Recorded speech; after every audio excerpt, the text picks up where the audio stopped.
यदि कोई भी मरीज कोविड पॉजिटिव है और डॉक्टर की सलाह पे होम आइसोलेशन में है तो वो अपने लिए जो ट्रीटमेंट किस तरह से ले, अपना किस हिसाब से देखभाल रखे और किस हिसाब से किस तरह से वो अपने परिवार के सदस्यों को इस कोविड-19 से बचा सकता है होम आइसोलेशन में रहते हुए, इसके लिए मैं आपसे जानकारी साझा करूंगा।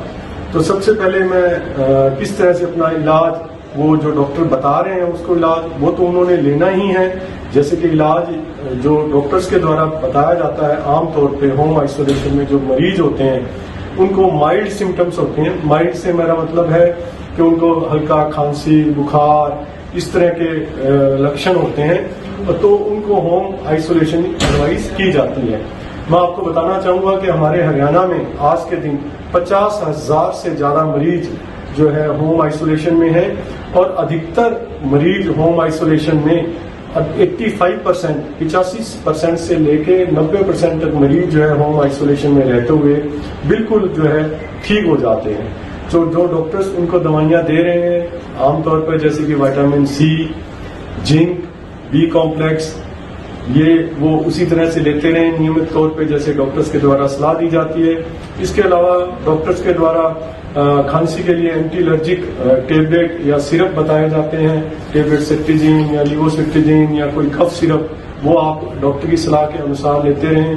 कई बार कुछ जो है डॉक्टर्स एंटीबायोटिक भी कुछ प्रिस्क्राइब कर देते हैं, दे देते हैं, जैसे कि एजिथ्रोमाइसिन या डॉक्सीसाइक्लिन वगैरह, वो अपना इलाज डॉक्टर की सलाह पे उसी तरह से करते रहें। और जब भी बुखार आए तो पैरासीटामोल की गोली वो है उसका इस्तेमाल करें और उससे बुखार उनका कम हो जाएगा। सुबह जब मरीज उठता है तो उठने के बाद में वो डेली गुनगुना पानी, सारा दिन गर्म पानी थोड़ा हल्का जो है वो पिए, उससे काफी लाभ होगा उसको। इसके अलावा वो सुबह उठ के जो है प्राणायाम करे, जिसको भी ब्रीदिंग एक्सरसाइजेज हम बोलते हैं, वो उससे करे, उससे उसको बहुत लाभ होगा। इसके अलावा हर 2 या 3 घंटे में आधे घंटे तक वो प्रोन पोजीशन में यानी कि उल्टा लेट के वो सांस ले तो उससे बहुत अधिक फायदा होता है। उससे हमारे लंग की कैपेसिटी जो है बहुत बढ़ जाती है।